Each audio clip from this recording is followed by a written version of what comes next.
Welcome to the Building Sustainably Podcast by RPS. Sustainable, resilient development demands a new approach to how we plan, design, and build. We invite you to join us as we explore real-life case studies and offer practical guidance.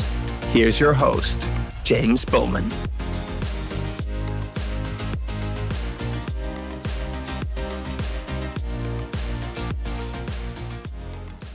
Tunde, thank you for joining us. Looking forward to our discussion today on ESG. Thanks, James. But before we get into it, thank you. Thanks for joining us. Would you mind starting us off with a bit of an introduction about yourself, some of your background, maybe your journey, because you have quite an interesting background, and how you've come to be in the role of Director of ESG at RPS? Yeah, sure, absolutely. This might take at least 2-3 hours, but we'll try and keep it as succinct as possible. So Sounds I'm good. very privileged to be looking after RPS's award-winning ESG and Sustainable Business team here. We are a global ESG advisory consultancy because our clients are global. I have, over the last decade or so, been privileged to also hold several technical and strategic leadership roles in multidisciplinary engineering and consultancy firms in the UK, including the likes of Acom, Hawley, who are a sister company to us now, Integra Tech. Yeah, no, they are, and Hydrock as well, who's now been bought by Stantec. Okay. One of the key players in the industry to date. But in my journey, believe it or not, I started out as an architect and looking to design towers and cities and the likes of it. So going through architecture, urban regeneration projects, I got really, really interested in the impacts of buildings, on the built and natural environment. So that generally led me to a master's degree at Imperial College in London, where I did environmental engineering. And that introduced me to sustainable development. My lecturer on that module was the chief scientific advisor to the Prime Minister at the time, Professor David Fisk. He enthused me with so much passion for sustainability thinking that I thought, that is what I want to do. And not after that, I got a role in Acom in the Sustainable Development Group. And that's kind of like grew through assessing the environmental sustainability performance of individual buildings and developments all around the UK using established rating systems like the Eco Homes, if you still remember that, Code for Sustainable Homes. Yeah. And then BREEAM for offices, which was created in 1990, the very old schemes, and of course, you have much newer schemes to date. But that's where my journey started from. It started from your building design, looking at making buildings, and developments more environmentally sustainable. And during this journey, I found a big challenge around how you translate ambition to outcomes, and one of the we'll things get into that, absolutely. Difficult with that is the fact that most times clients don't even set an ambitions themselves, and what they're doing doesn't quite marry up with what, we want to see on a development. Sure. And that led me, to asking those challenging questions, around, how do we marry the two, really? So, and that's led me to, being part of several sustainability panels within the various consultancies where I worked, because I thought, well, we should be able to at least walk the talk. I feel like it's more powerful. There's nothing quite as powerful as, not just telling a client what to do. They're saying, hey, look, see what we did. You can do likewise. And we don't just advise on this, we practice it. Absolutely. Walking the talk. So that led me, if you like, going from technical work to more operations work, Yeah, okay. in various businesses, creating forums for champions all around the offices, creating working groups and all that kind of good stuff. And I quite enjoyed it because I was able to do some amazing things, in that particular space. One of them was being able to actually author all these own climate emergency response action plan, helping Poly actually create their own sustainable development framework, which is currently being used till date. I was able to help Hydro write their first ever ESG strategy as a business. So all of that, culminated in me, pivoting into the role of ESG. So I like to say ESG found me. Yeah, okay. It kind of picked me rather than me picking it, if you like. So I kind of transitioned from looking at projects and developments to actually trying to impact on organizational behavior, to developing strategies for how businesses can embrace, the climate emergency and translate that to operational actions and bets. Yeah, fantastic. Well, thank you for sharing that with us. It wasn't quite 2 or 3 hours. We kept that, or you kept that nice and succinct. I can sense the passion as you describe all of that, and it's potentially surprising, but I find refreshing to hear that something found you rather than you went and found it. I think there's a lot of people who get on a bandwagon of environmental things are seen to be important or lucrative, and so let's go apply ourselves there. Whereas you have seemingly quite a natural affinity and interest in it. So, I'm looking forward to our conversation today. Getting into the topic at hand, ESG, can you give us your view, a summary and explanation of what is ESG? People who may not be familiar, or at least just set the context for us today. Okay. I think in very layman's term, I like to tell people ESG is pretty much a proxy for sustainability. So sustainability, as we know it in consultancy, in the build sector, relates a lot to how we measure the performance of buildings, infrastructure, and development. ESG could be seen as a way of measuring pretty much the same thing, but at an organizational level. Okay? Yeah, you look, all right. ESG itself is an acronym for environmental, social governance.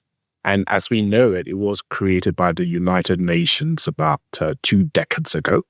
And basically, so not necessarily a new concept. Yeah. Well, it's been around for a little bit, but it's still relatively new, to be honest. But it was created particularly for the financial and services sector as a way of measuring their non-financial performance. And it's been used as a way for investors to test, the material risk, inherent within the business or a project before dipping their toes in or getting into bed, with an organization. So it was being used to measure non-financial the performance and also to measure material risks, so looking at environmental, social, and governance as the key themes. Yeah, and both risk and opportunity. Risks and opportunity, of course. And of course, because it's been used by investors, basically, it's trickled down, beyond the financial and services sector to every other sector where development of fund is required from investors. So real estate, for example, was one of the main hit sectors by ESG. And of course, infrastructure development, energy, renewables, all that, they all got caught up in that because they had to report to investors. They had to respond to investors' questions and questionnaires around ESG performance and ESG factors. Yeah, okay.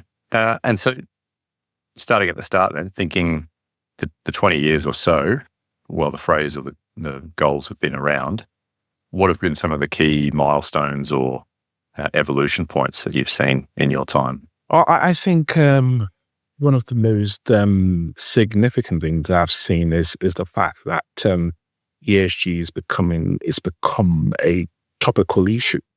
It's no longer an add-on, on meeting agendas. It's kind of found its place in the main body of programs and meetings and discussions and project briefs. I would argue 2-3 decades ago, we still had to create a business case for sustainability, as an agenda.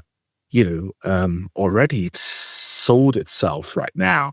It's become an imperative, on projects, on development. It is a business case that you then build off of.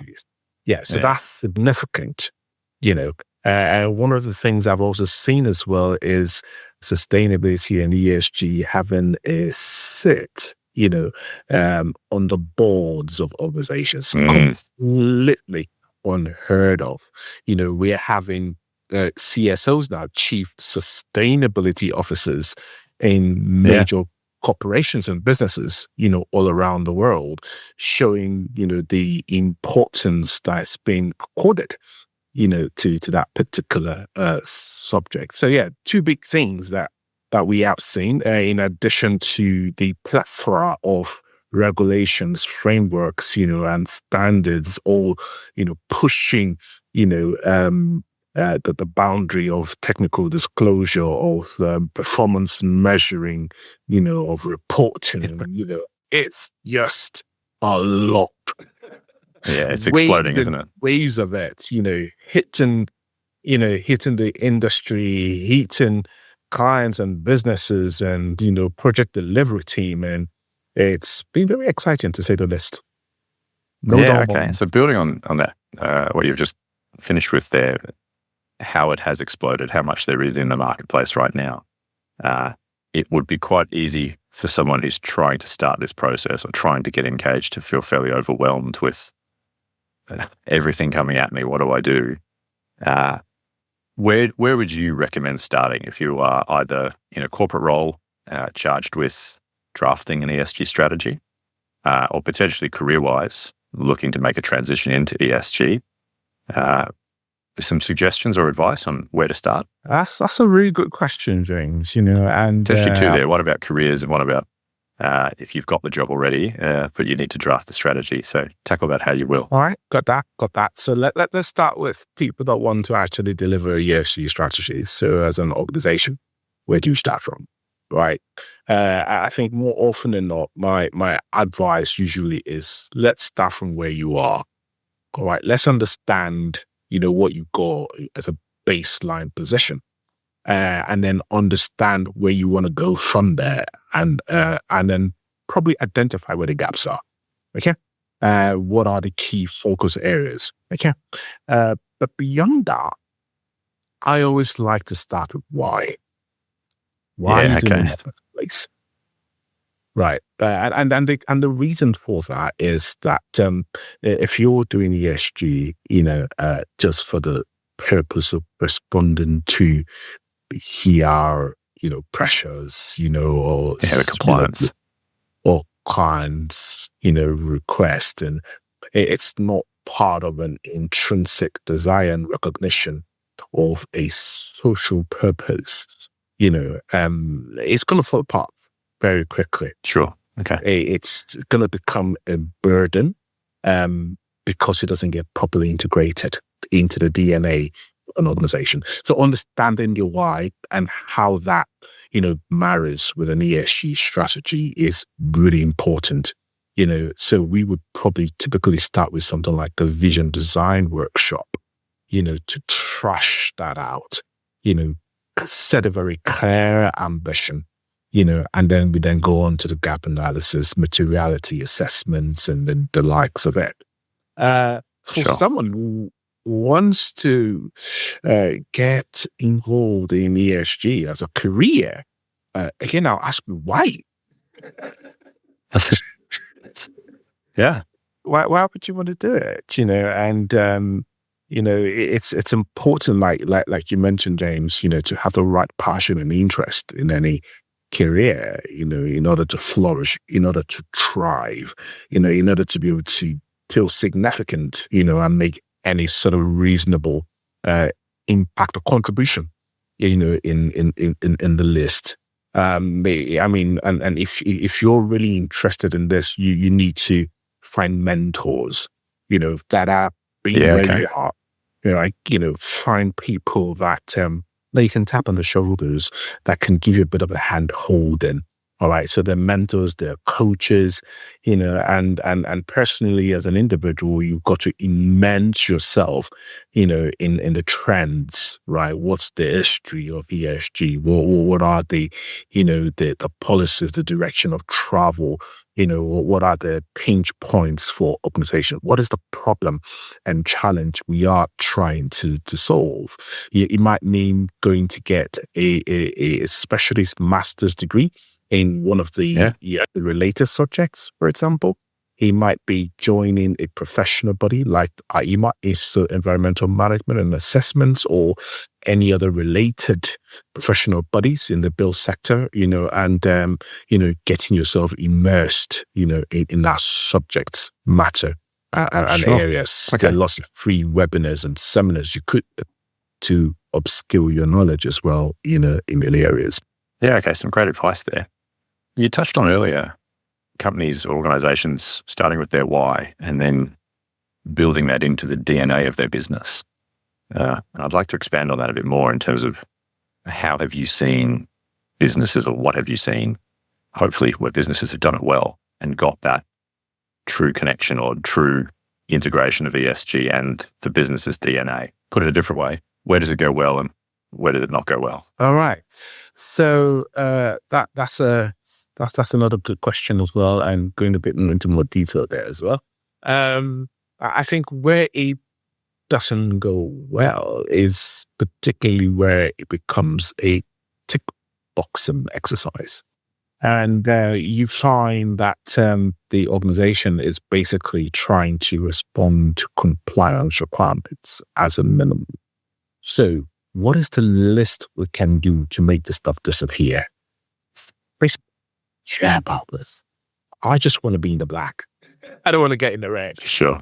Yeah, and it basically takes all the joy out of it, right? It becomes an arduous, strenuous exercise. It becomes burdensome, right? There's a lot of pushback on, lots of great ideas, and innovation, and it's just comes down to a production ground, and it's just makes it lackluster and stuff that people don't engage with, so you like engagement, you like buy-in, and it will end up on the shelf gathering dust till the next season where you need to update the checklist. Sure.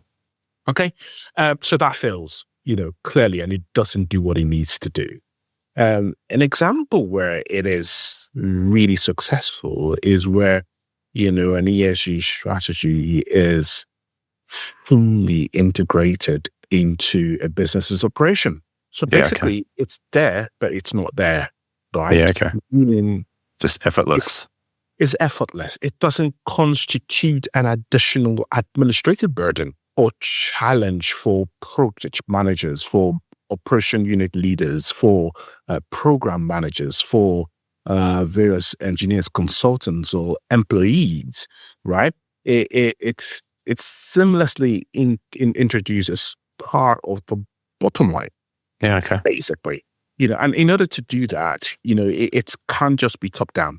It's got to have the top down and the bottom up, approach. There's got to be a buy-in. There's got to be an engagement from all relevant stakeholders, which is why you've got to start with the why. You've got to engage all relevant stakeholders. You've got to carry everybody along in that process, right?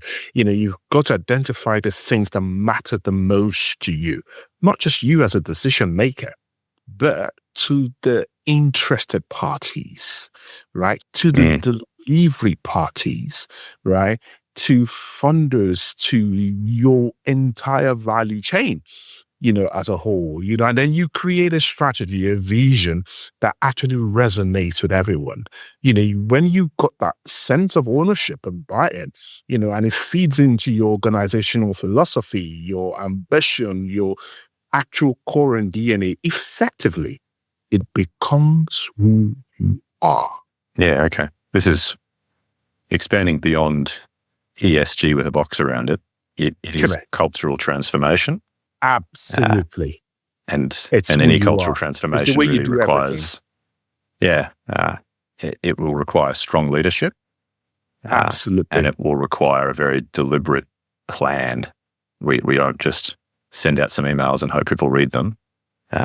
This is tangible action. This is repeating messages. This is strong leadership to make sure it sinks in over time. Have you got any examples that come to mind of organizations maybe that you've worked with or that you've read about where you've seen this cultural transformation really thrive? Yeah, there are quite a few in the real estate, commercial real estate sector, for example. Okay. I think the Crown Estate is an example of such an organization. Yeah, okay. You got British Land as well that are doing great stuff in that particular space. You got Amazons, and they also created this very resounding strategy around positive places. And listen, you could speak to almost anybody, across the organization. They will talk about positive places, as sort of an overarching objective, goal and vision of everything they want to do. If you can have people in finance and HR, all breathing, speaking the same language, that is incredible. Yeah, absolutely. Absolutely. Okay, so we've covered off successful ESG is in part a cultural transformation, if it isn't already embedded in your organization. Trying to scratch past that surface now and get really into the details. What are some of the actions and some of the details that organizations need to be thinking about when implementing ESG? So they might have drafted the document or defined their aspiration, understood their why. Now they have to start taking tangible steps to make this part of how they do business. Have you got any advice in terms of what tangible action organizations can take? Oh yeah, that's a good one as well, James. So I think one of the immediate outcomes you get when you develop an ESG strategy is a nice glossy coffee table magazine or brochure, if you like, that tells such a beautiful, compelling narrative and story. And very quickly, a lot of organizations could just rest their oars on that, but that is just only the beginning. Right. I think the real work starts right after that. It's about how you start to measure your progress and performance against the vision that you've created. And for every vision, there's got to be tangible objectives, right? Mm-hmm. Measures of success. How do you know that you are actually actualizing that? Okay. So those measures of success, they've got to be underpinned by very clear, specific KPIs, key performance indexes, metrics, properties and values, and it has to be owned by someone. Yeah, I was going to touch on that. Yeah. So the complexity of that needs appreciation. Okay. To first of all understand what data do we need to collect and manage, right? How are we going to collect and manage this process, this data? Okay, and it very quickly becomes proper challenging because you find people, that their day job has nothing to do with any of all this stuff. You might need to consider upskilling your existing workforce. You might think of outsourcing, bits of this. You might need, to find dedicated personnel to deal with all of this. So those are things that start to quickly precipitate beyond the initial ESG strategy and reporting. And beyond that as well, once you start to deal with the data bit of it, you go start thinking about, are we saying the right things? How accurate is this? Could we be accused of washing, right? Yes. So the risk, the inherent within disclosure itself. So hence, do we need all of this verified? Do we need some limited assurance on this? Do we need some independent verification of all of that? So those are the real things that starts to, come up really beyond your ESG strategy. Yeah, fascinating. I'm thinking, you mentioned data there. The obvious word of the week or term of the year, I'd say this year would be AI, and the way AI obviously just eats up data and hopefully spits out insights. Do you see a role for AI merged with ESG as everything evolves? I think it is part of the future. It's part of the strands of where ESG will eventually get to. I haven't seen examples of organizations that have successfully implemented AI machine learning into their ESG strategies just yet. There might be some out there, but I'm not aware of them just yet. But I think AI could potentially solve a massive challenge in the world of ESG, which is data. Being able to collect data, to synthesize data, to analyze data, visualize it, and then, of course, to be able to spit it out in very intelligent, bite-sized, actionable, packages. That, I believe, is the future, of ESG strategy and reporting, where, you go AI enabling, very quick interpretation of live data, and then allowing businesses to respond a lot quicker, and on almost on the spot, if you like, on demand, if you like. Yeah. Oh, great. On demand, ESG on demand. There you go. That's the future. You've got a whole new business model. Yeah. So I think it's definitely is the future, and that could be enabled by AI. ESG on demand. That's a good one. You've seen it here first. We said it here first. Yeah, it is. It's one of those challenges for any organization when it comes to data, right? We in the projects world, we talk often about trying to have the right information to allow all the project stakeholders to make the right decisions so that the project not only achieves its project goals of budget and schedule and scope, but ultimately it achieves the benefits that project was supposed to achieve for end users.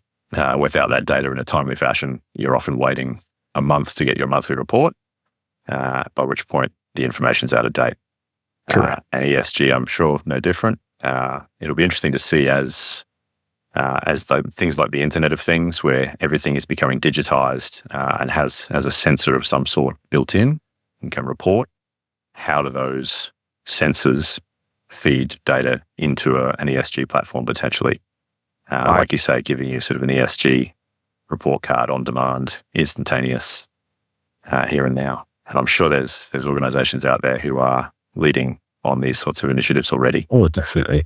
You did mention earlier that one of the challenges for organizations in implementing ESG is having the right skill sets for people, potentially having to upskill people to understand how to support ESG, how to implement, how to report. Are there any specific skill sets or training that you would recommend? Yeah, absolutely. There are trainings for different levels of business and organization, depending on where you are, whether you're an executive or whether you are a consultant, or a project officer or practitioner. Yeah, basically. So I would recommend for an entire organization, there should be a rule out of them as a minimum, carbon literacy training, for example. Okay. Because that basically helps people to appreciate the climate emergency and how it translates to the language of carbon, right? How operations can be translated to carbon, which is a key metric, for reporting organizational impact from the sustainability lens. But we know it's not just all about carbon. It's not just carbon. There are a few other layers associated with it. But it's a great place to start, across an organization. Sure. If you have that goal to get everybody carbon literate in your business, that immediately quickly starts to create embedded awareness and understanding of key sustainability issues and impacts, right? And people can start to really visualize and become very conscious of the impact of their decisions on their job, the impact of the decisions they make even in their personal life, Sure.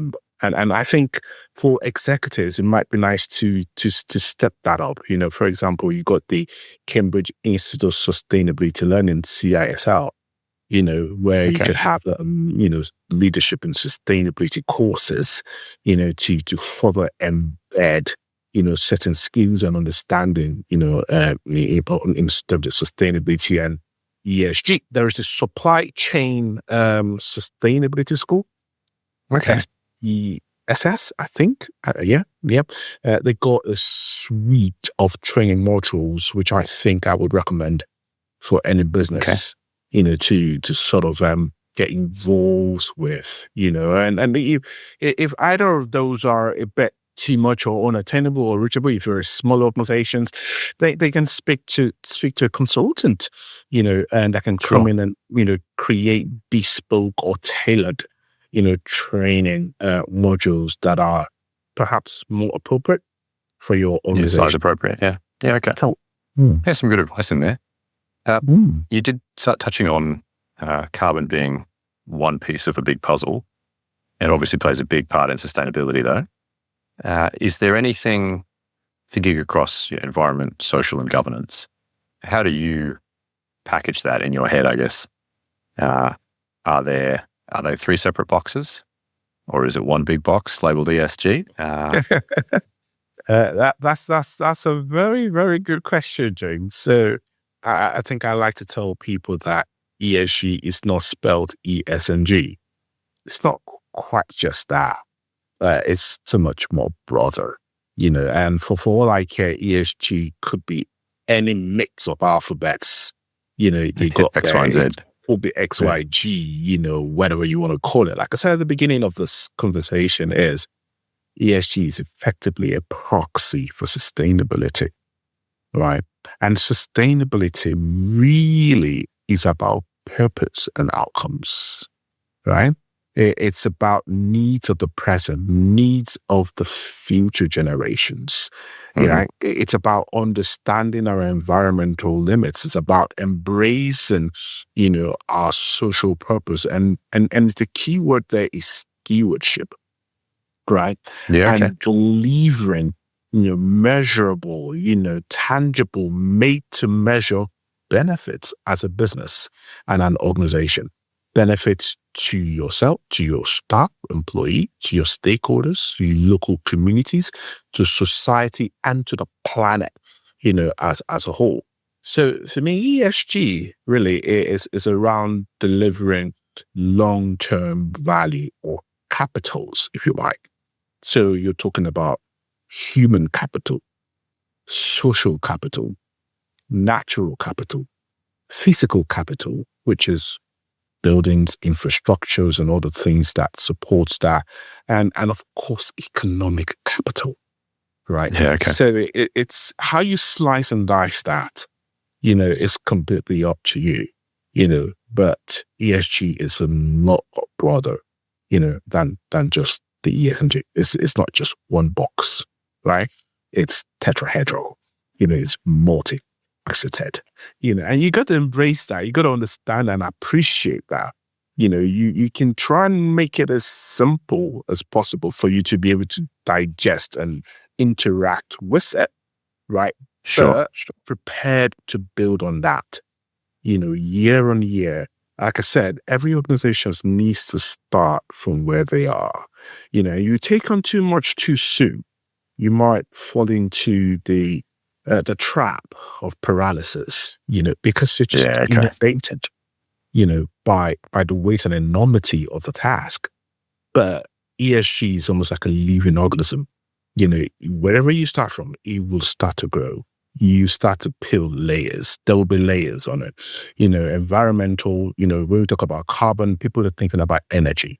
All right. But it's not just energy, there's water as well. And we've heard lots of narratives, and lots of thought pieces say water could be the next carbon, going forward. It could be something that could, instigate or trigger, serious conflicts, in geopolitical zones, as it were, because only 1% of the entire, water body, on Earth is actually potable and drinkable. Yeah. And with, probabilistic, weather scenarios as the head warms, in the next 2, 3, 4 decades, there's going to be increased water stress, and it becomes harder to come by. And it's precious. It's going to be the new oil and gold, if you like, but yeah, that it's so much more, than just what the ESG, letters might suggest. Yeah, I'm glad I asked. I like the comments you made about stewardship, and thinking about what we do today is what we impact the future, what we give to our children, our grandchildren, and those different types of capital you touched on. Thinking about, you could, I guess, rephrase ESG across how are you offering stewardship to the various types of capital. So thanks for sharing that. Going beyond strategy and into implementation, are there any tools that you recommend using or that you use on a regular basis that you find makes implementation easier and potentially avoids that paralysis you mentioned? Yeah, so I think talking about tools, a lot of times people's default response is to look for, some software, right? Is to default to some data management platform, and what have you. All of those things are great, okay? In the first instance. But I think the most important tool, to implement an ESG strategy is often overlooked by many organizations. And the most important tool is your people. They are the most important thing. When you have champions and advocates for sustainability and ESG performance within your business at every level, people that understand the vision, people that buy into it, people that own it, people that will challenge you, people that are willing to run with it and to drive it, you got all you need. Yeah, okay. And that comes back to, it's a change management exercise. It's about strong leadership to shift culture. And I did not expect that to be where this conversation ended up, to be honest. I thought we'd be down in talking about software or something, or some great bit of monitoring technology that was adding value. But at the end of the day, like you say, it's people have to do a job and implement things, bring about change for there to be any sort of step change in sustainability. Yeah. So James, the truth is there's a lot of reliance on technology and tools and softwares and platforms, and they do have their place. But I don't think we should be led by it. I think we should be enabled by it. Right? Yeah. So it has to be people, the right people in the right place, doing the right things, enabled by technology to achieve the desired outcomes. Good summary. I don't think we need to say more on that. You've summed that up quite well. So looking to the future then, and we've just said, technology will enable people, but won't lead us. Where do you see the future of ESG going? Is it still technology enabled, or is it technology led? Is it always going to be people led? What do you think the future holds? Again, I think when we look at it and when we strip ESG and sustainability back to the barest minimum, it's about people and the planet. Okay? And the interaction between those two elements. So the future will always be still about the people on this planet, how we are enabled, right, by technology to be able to drive sustainability and ESG outcomes. But it's going to be more and more of ESG becoming embedded in the business.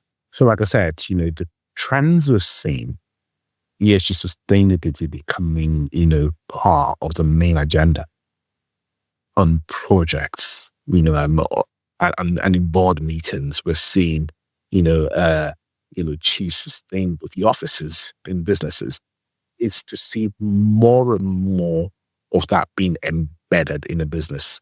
So when we go to annual reports, we're seeing ESG as part of the main, if you like, bottom lines, for measuring performance. But you want to see that also being seen as a performance appraisal metric within business. Yeah, okay. All right. So you're talking about appraisals. How are you performing, as a practitioner, as an individual, as a consultant or an engineer? It's not just about, how much work have you won this month, how many projects did you deliver on time? What about the social value of what you delivered? What is the sustainability outcomes has been, seeing it further embedded, in our everyday. Okay. Truly part of the DNA of the business. Yeah, okay. Yeah, that makes sense. And again, I'm sure there's organizations out there that are really embracing that and leading on that. The role of the Chief Sustainability Officer, do you see that evolving or becoming potentially more significant? I'm going to be a bit biased on this one. I have seen, lots of conversations, and chatter, saying the future CEOs are going to be the people from the finance, accounts, and sort of legal backgrounds. But I like to see the future CEOs being, the previous CSOs. Companies being led from sustainability-minded professionals.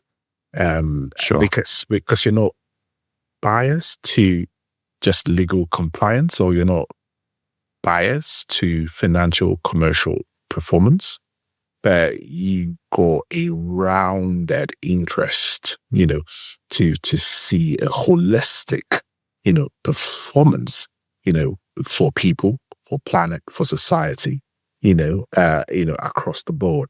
I think the role of future CSO is the CEO. I think you've got something there. I think there's absolutely a future, and I'm sure there's some aspiring CSOs out there who are gunning for those gigs. I've got a few names in the back of my mind already. Yeah, okay. Maybe play some bets now. Why not? Just to wrap up then, do you have a call to action? If someone's out there battling with ESG or trying to implement it, trying to get it moving in their organization, potentially maybe trying to work it into or evolve it from a box ticking exercise into that ambition of being part of their DNA, any inspiration or a call to action to bring people to the cause? I think, yes, definitely, James. I think I like to borrow a mantra from Tesco. Okay. Every little matters, right? Yeah, When I talk to lots of people around ESG and sustainability, one of the things I hear is, it doesn't matter what I do. My contribution is not really that significant. Actually, it is. And I think everybody's action matters. Your decision doesn't end with you. Your decision can impact generations. Your decision can start, if you like, or catalyze a ripple effect or dominoes effect, if you like. All right. So therefore, every single action matters. You as a business, you as an individual, your decision to be a bit more sustainable, your decision to, to think, beyond just now, to think more long term, is significant. All right. And therefore do not minimize what that is, and in order to put you in a very strong position, get advice, right? Don't make assumptions, speak to the right people. All right. Don't go cheap on this, especially very business organization. Sometimes what you pay for is what you get. Get sound, credible advice to navigate the complexity of the regulatory, landscape that ESG and sustainability has become, Sure. to help you move pretty quickly, from A to B, and with clarity and assurance, that you are doing the right things. So, yes, your contribution matters, right? Your decisions is significant. Get the right advice. Speak to, seasoned professionals and organizations that know what they are doing, and they can help you accelerate, to sort of the sustainability sort of outcomes you really want. That's a fantastic message to finish on. Thank you. I really like that. And I'll take that away personally as well. Think about what I'm doing to make a difference. So Tunde, thank you again for joining us. Thank you for sharing your thoughts. And we'll see you on the other side. Thanks very much. Thank you very much, James. It's been a pleasure. Cheers. The Building Sustainably podcast is brought to you by RPS. To find out more about RPS and how we can help you deliver future-ready development, visit rpsgroup.com and then search for the Building Sustainably podcast in Apple Podcasts, Spotify, and wherever else you get your podcasts. Make sure to click subscribe so you don't miss any future episodes. On behalf of the team here at RPS, thanks for listening.